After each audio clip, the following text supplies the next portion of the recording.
I wanted to go a total different direction on something that I've taught on in the past, because I think it's a proper timing. I thought, you heard that right? Because I thought it was proper timing. And up until this morning when I get here, I'm studying my notes, I'm printing my notes, I'm highlighting notes. And then I had to grab a pen and a legal pad. Like that. Don't y'all laugh at me. One of these mornings, I'm going to make you hold the mic and let you come up here and see how comfortable it is. You're laughing at me, making me embarrassed. But that's it. So I think we can do something with this. Go to Joshua. Let's go to chapter 5. Y'all awful quiet again. I'm going to start passing the mic around. I mean, at least let me hear pages turning or something. I mean, kind of make a little bit of noise, shift in your seat or something, kick a table or something.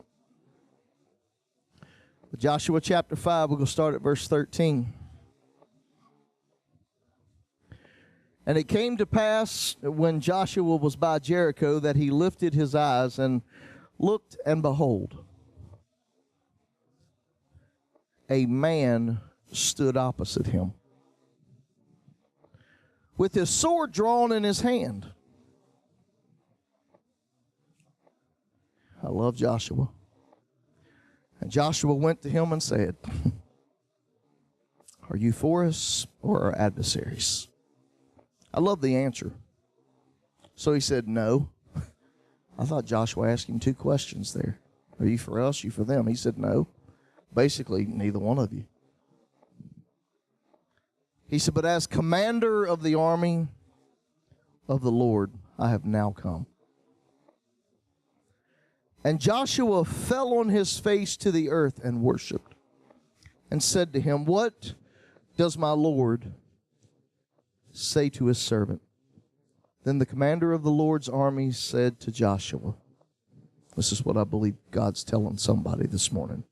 Take your sandal off your foot, for the place where you stand is holy. And this is the most important thing that any of us could ever do. By the command of God, Joshua did so.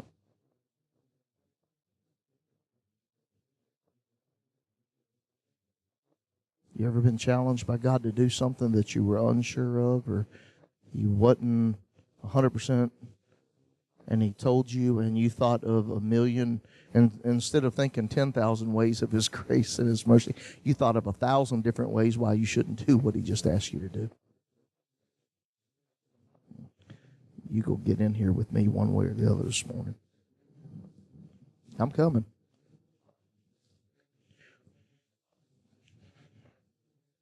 I'm coming. I made the altar a little bit bigger this morning. Tried to get you up here, and you went back there. But I'm coming. I've got you. I think many of us in our life, we have a desire to move from where we are to a place where we know that we should be. Maybe it's because God has spoken something to you to take you to a different place in your life. And you have that desire in your heart to go there, but there's a couple of problems with that. One of the problems is always the familiarity. It's the unknown. It's not knowing what's going to happen when you take that move. And the other one, well,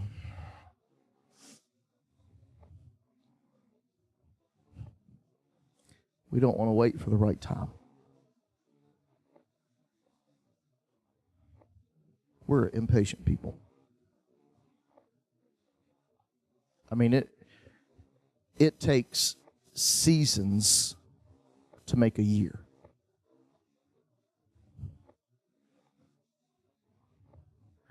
It takes days to make a week, weeks to make a month. You see where I'm going? 1 year just don't happen. There's a process that has to take place before that year comes to a fullness. And it's the same thing in your life when God speaks something to you. There's a process, and many of us fall off of the wagon, so to speak, because we're impatient and we don't want to wait. We want it now. It has to be done now. We can't wait next week. Can't be 2 years from now. It's got to be now. Because we're impatient. What happens if God ever just decides to sit back on his throne instead of getting to the edge of his throne and trying to lead you? And he says, all right, Miss Know-It-All. I shouldn't say Miss. Let me say Mr. Know-It-All, because you women will get mad at me if I'll offend you saying Miss Know-It-All, because where's my wife? I mean, but we know it all. Man, we have life so detailed and so planned. Don't we? Don't we? I mean, every little detail is just laid right out, isn't it? God forbid something happens in that lineup. Man, we go crazy. Everything in our world is upside down. All because one little thing didn't go our way. This morning I want to talk to you about Joshua. Let me give you a little background on Joshua. Before Moses ever mentions Joshua, we hear nothing about him.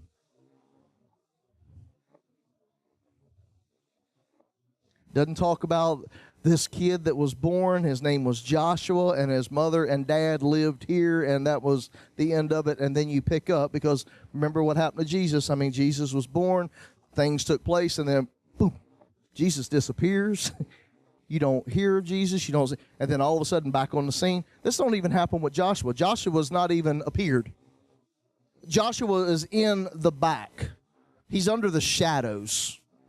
Nobody knows who he is. Nobody knows what he's capable of. Nobody knows the call that's on his life except God. Nobody knows anything of Joshua, not even his parents.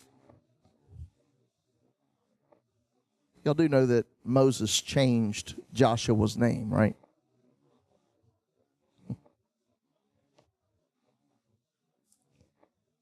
His name originally meant saved. That's what his parents named him. Man, that sounds great, don't it? I mean, that's a pretty good name, all in all. But how do you have the audacity to name me something that my life does not present? Because Joshua was born in captivity. He was a slave. And his parents named him Saved. Really? And then he had to be reminded by Moses that it was Yeshua saves. Something happened. He was recognized. But up till that time, he was a slave. He was beaten. He was malnourished. All of this stuff was just running crazy in his life. Surely there's no end to this. I'm going to die just like my ancestors. There's no life for me where I am. And then all of a sudden, out of nowhere, here comes this guy. Y'all, you know, there's none like Moses. I mean, Moses was a general. None like Moses, never will be like Moses. And in walks Moses into Joshua's life. Sounds great and all, but let me give you some more background. See, when Moses was born, his mother decided, we're going to push him out. She built him a little ark. and pushed him out into the Nile. See, sometimes in your life, you've got to believe in your destiny enough and in what you have produced to push it, to give it a push, give it a shove. You got to do something. You've got to propel that thing that you've got inside. You've got to propel it every once in a while. You've got to move it. And here Moses is. He is pushed right on up into the palace. He's not having to struggle with any of this. Now, he is of the same descent.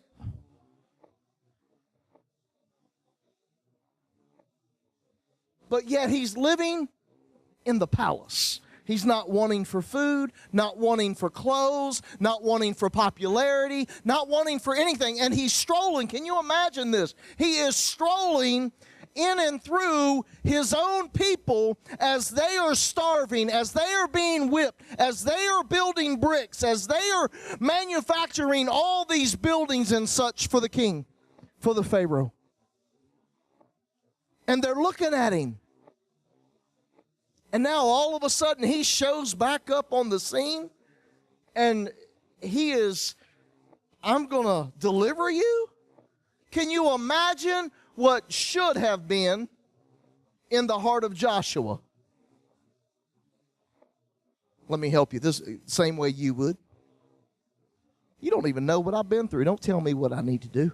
Come on, that was just like what you said last week. Some of you said it. How can you tell me what you ain't even been through? You have no idea what it's like to be me.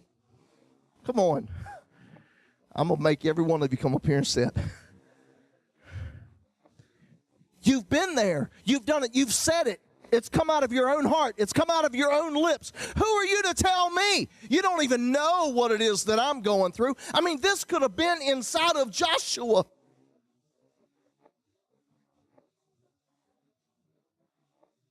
But instead, Joshua becomes a servant to Moses. Mr. To-do. Been a slave all my life, and now I'm going to serve you for the rest of the time. This is a heart thing. Ooh, that's a good word. This is a heart thing. See, we want to be the president. We want to be the CEO. We want to be the king. We want to be in charge, but yet we don't want to go through anything to get there. Man, look how God is preparing Joshua. Because y'all know y'all cheated. You've read the book. You know how it ends for Joshua. But look at everything that Joshua has to go through.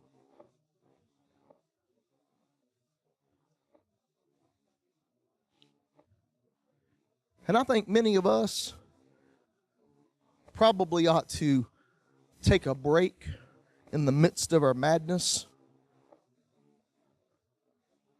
and be thankful and be grateful for the preparation. See, you want the glory is what you want. Yes, this is a heart thing. You don't want to have to go through anything. How many of you would agree that Jesus should be your example in the Word and in your life? If you ever have a question, we look to Jesus, right? Follow him along. Tell me what he went through. And then you sit at home and then you go, well, maybe. What makes you better than him? What makes you think you shouldn't have to? There's a preparation that we all walk through in our life before we get to that moment that shifts us.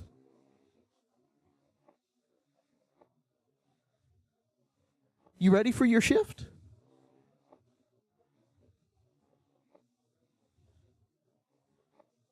Are you ready for your shift? Have you looked at what you've come through? See, Moses takes on Joshua and decides to be a mentor. And maybe not so much Moses became a mentor to Joshua as Joshua became a servant to Moses.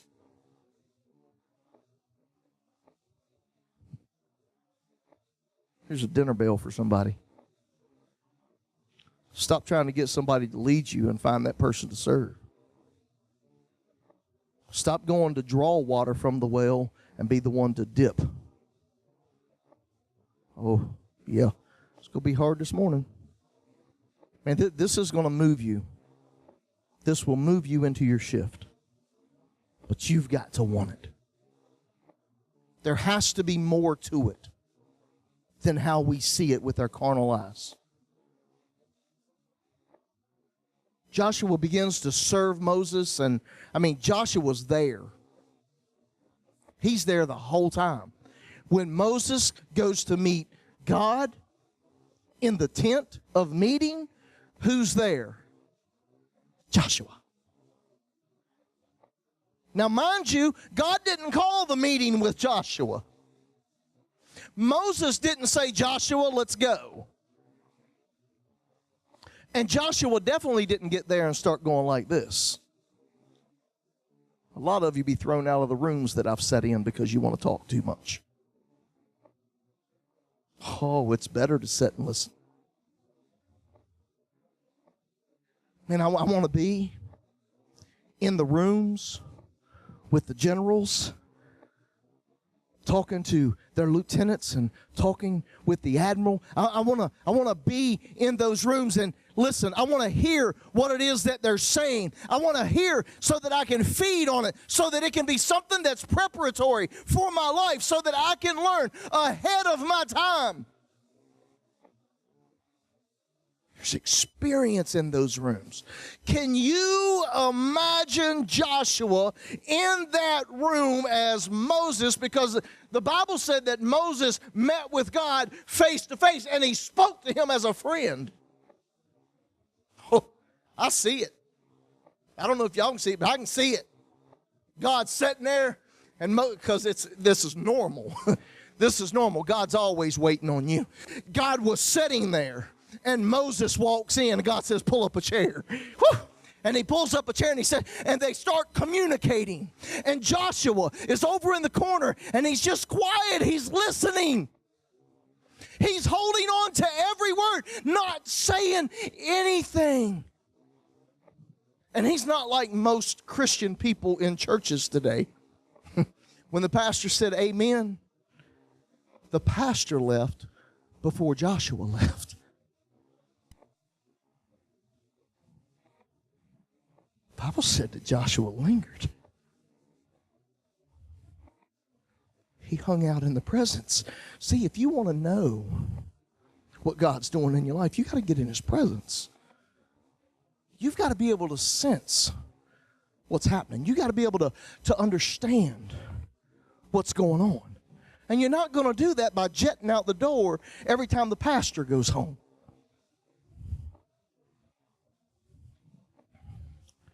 I'm not saying that so you stay here all day, because somebody's going to have to let you out the church and lock the door. I just want you to understand who this fellow was, Joshua, the one that we see so heroic, and the one that God says, today I will exalt you before men. See, we all want to get to that day. We want that day to happen right now. But see, Joshua served. All the way through the desert, he served. He's seen the same thing that all the other stiff-necked people seen. And he held on because he was recognizing he had an attitude of servitude. He put himself in position for a shift in his life, and he didn't even know it. See, you've got to be careful of the people that you look down your nose at today because they haven't gone through what you've gone through. but yet they are where you're wanting to be. Maybe it was that God positioned them and blessed them so that they would be the ones to come and speak a life back into you and cause you to step out into what it is that you were created to be. But nah, we're quick, man. You don't know me. You ain't never smoked a cigarette. Don't tell me how to live my life. Thank you. Man, it is easy for us to look at people that haven't been where we've been and turn our nose up to them and then wonder why God's not taking me places. Who done it last week? I didn't figure you'd raise your hand. There's a season of learning that we must go through before the shifting in our life. There are things that we must learn along the way. Now, Joshua knew God. He had been with them the whole time. He knew God. This is how he knew God. He knew God by what he saw. Yes, he did. He's seen God in the parting of the Red Sea. He's seen God in the water from the rock. He's seen God in the manna. He's seen God in the parting of the Jordan. He knew God. He had seen him. But there was something that was taking place that he didn't recognize while he was being trained for his shift.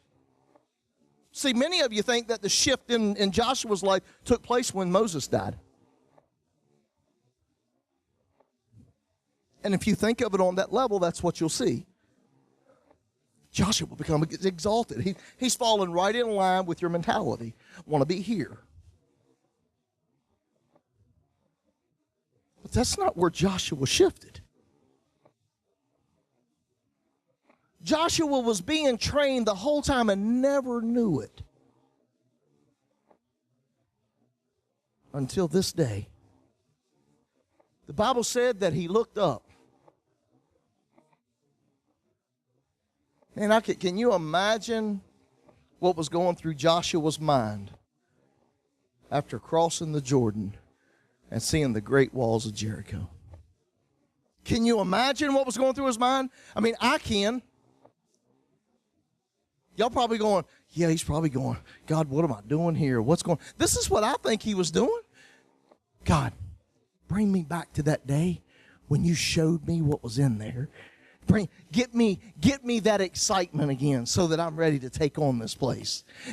Show me what it was that you showed me the last time when I was willing to stand out among men and tell them the opposite of what everybody else was saying. God, show me. Bring that back to me again. It's been a while since he went into the land and viewed it.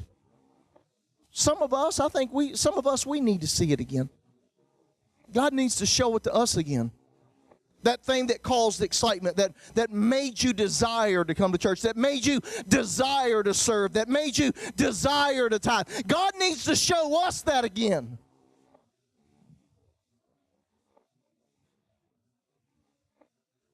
And he stands there and he's looking.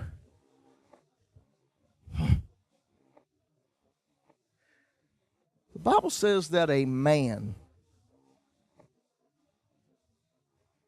that's what it says, a man stood opposite him.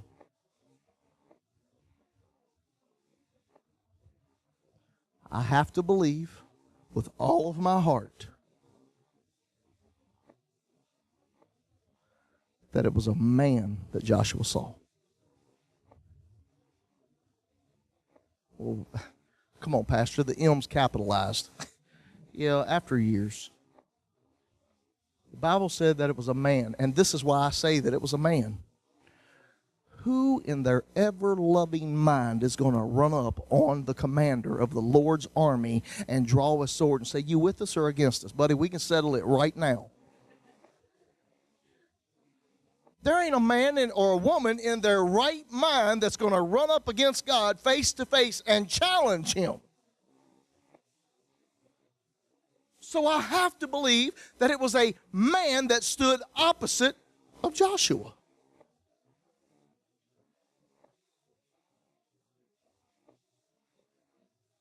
Here's the shift. It's just like in your life. You're standing in front of God. But because of your familiarity of what God done last week, you missed him this week. Because of what Grandma and Grandpa experienced 20 years ago, you're expecting the same overflow. You're expecting the same outpour. You're expecting the same reaction. You're expecting people to jump up and down and run across the back of the pews and turn around and turn upside down and do cartwheels and just do all that crazy stuff. You're expecting that, so when you don't see it, it's not God. Neither was this. Come on, Joshua. Joshua knew God in the parting, right? Man, he was looking for this magnificent, maybe wings out the back, or a big halo. Are y'all with me?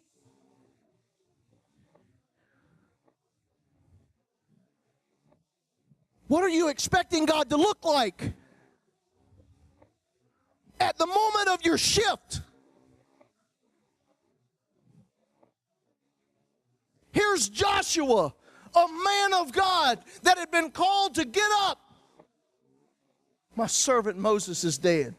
You'll lead the people. I'll be with you the way I was with Moses.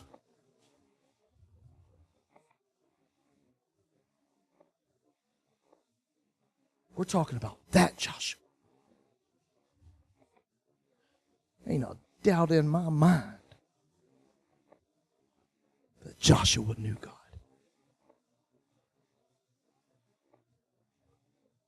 But now, Joshua's in a peculiar situation. He's done run up on this man. Unbeknownst to him, has challenged the commander of the Lord's army. Anybody ever had to sit with egg on their face? Kind of imagine that's where Joshua was. Not at that present moment, but right here. You with us? You with our adversaries? Nope. But as commander of the Lord's army, I have now come.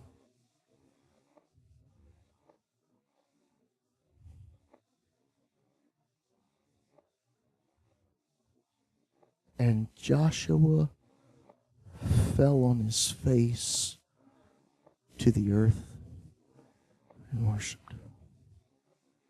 Come on, this is a man. He's standing in front of a man. I'm sorry, there was not a man walking that could suit up that was bad enough to have Joshua bow to him.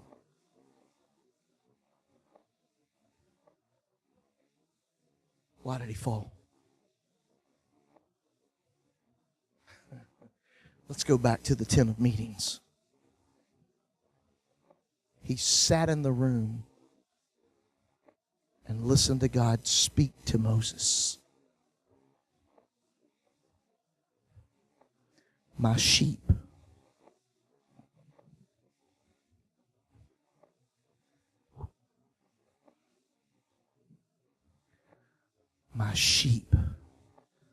will know my voice. He was being trained the whole time and never knew it, never realized it. But because he sat there and he listened, he was able to recognize God in his voice. God speaks to you every day, but you ignore it because it don't look like, because it don't smell like, because it don't act like, because it don't meet your expectation, because it doesn't make you feel good, because it doesn't tickle your fancy, because you don't get a warm little fuzzy, because it doesn't fill your pocketbook, because it doesn't do anything for you.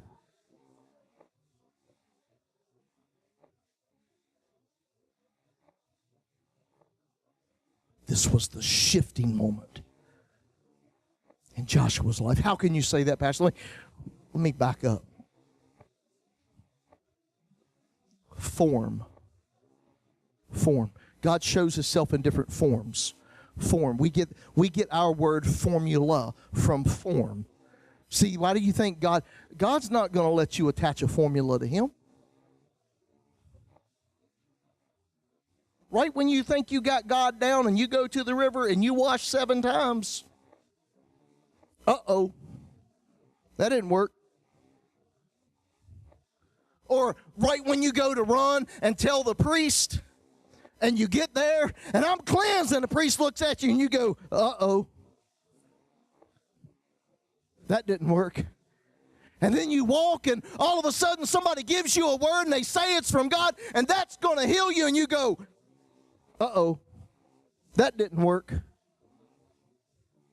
And right when you think you got it down, you run over there again and he spits in your eye. And you go, uh-oh, can't see, but that didn't work. The moment you think you can attach a form to God, you'll miss him in your next breakthrough, in the next shift of your life. You'll miss him because you're tied to yesterday.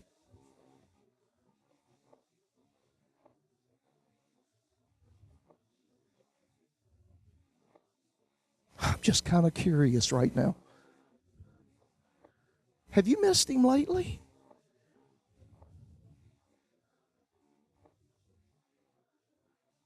Oh, it didn't happen the way you thought. Pastor, just didn't seem right. And the whole time, God is standing in the front of you in the form of a man. And because you don't know his voice,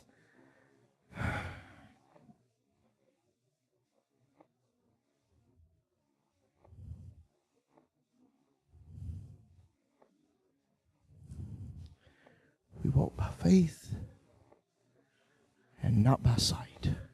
Pastor, what's that got to do with it? Faith comes by hearing, and hearing by the word of the Lord. I'm just wondering this morning, have you missed your shift?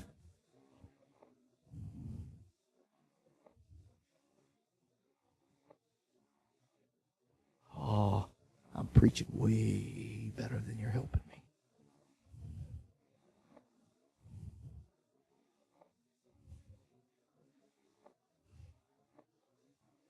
God wants to shift. Man, a shift is drastic. It's not a gradual thing. A shift is shift in your seat. Shift. I know some of y'all prima donnas and did y'all look, if y'all have seen what I seen, this is what I seen. This is what I seen. And then some went.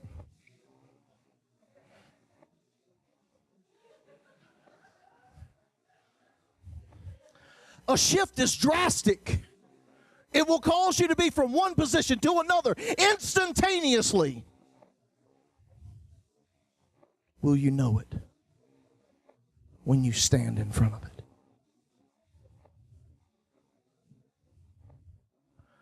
The formality, the religiosity, the tradition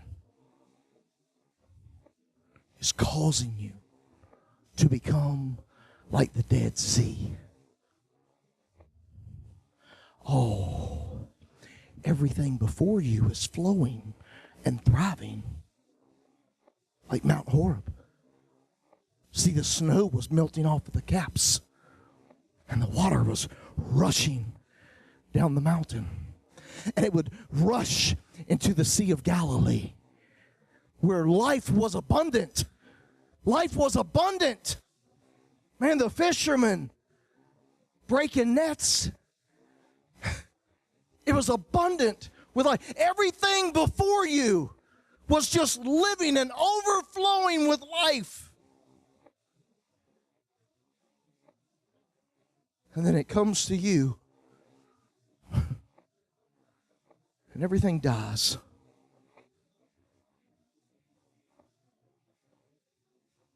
You're stagnant. You know what happens with stagnant waters. Things that you don't want begin to grow.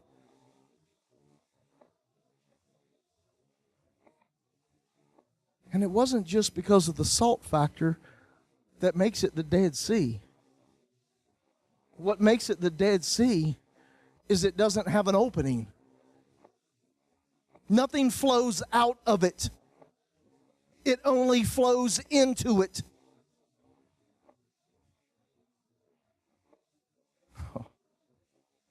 I lost you somewhere. Let me help you. God, give me. Fill me with your Spirit. Fill me. And the whole time he's going, hey, remember last week when I gave you? Who did you give it to? Give it to.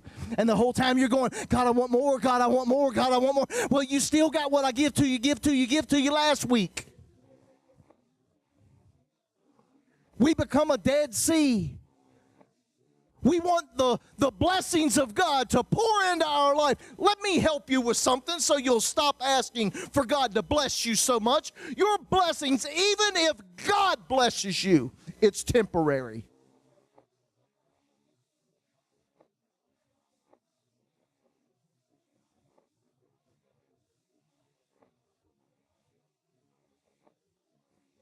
This life is but a vapor.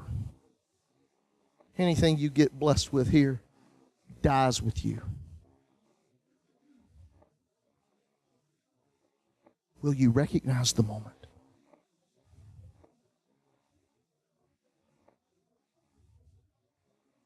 Your shift is coming. Some of you are standing in your shift and don't even know it.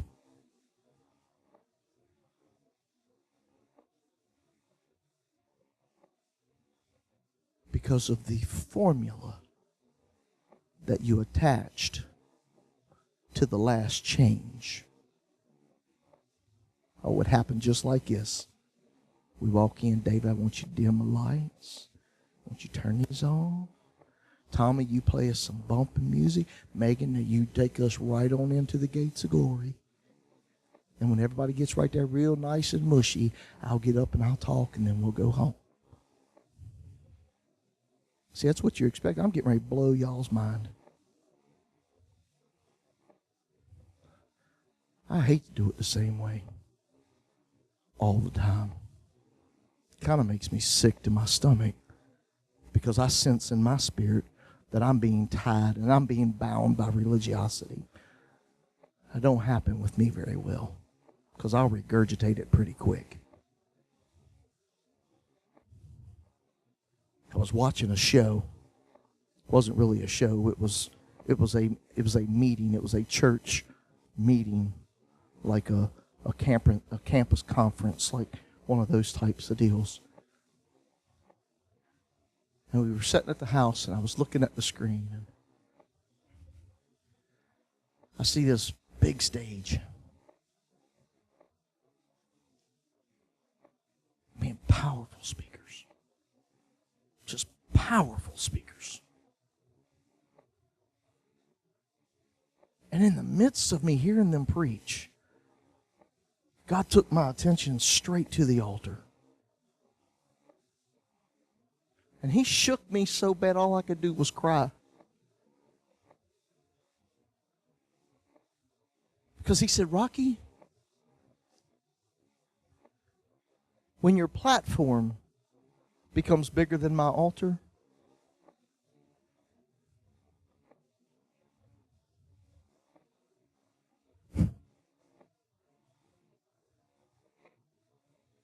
I came in this morning. I didn't have no intentions of doing this, but God said, make me room. Yes, sir. So I slid every row back, and I took out the front row. Stage ain't going to be bigger than God's altar. Not as long as I'm pastor. In any location.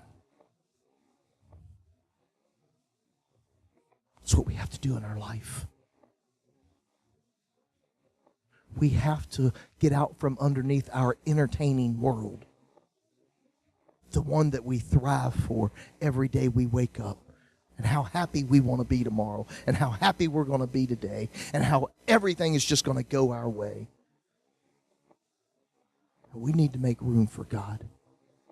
Sometimes, little Susie, it's not about you.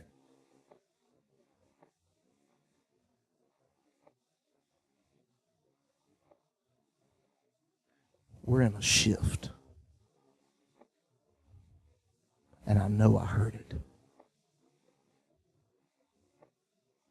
And I know that I know that I know it. You get to choose today.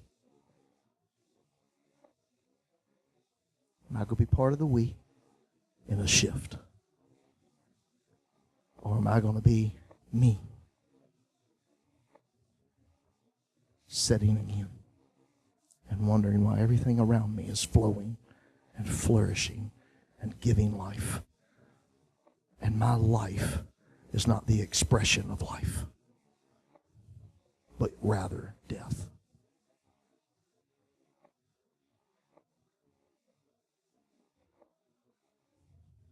What form are you looking for in your life?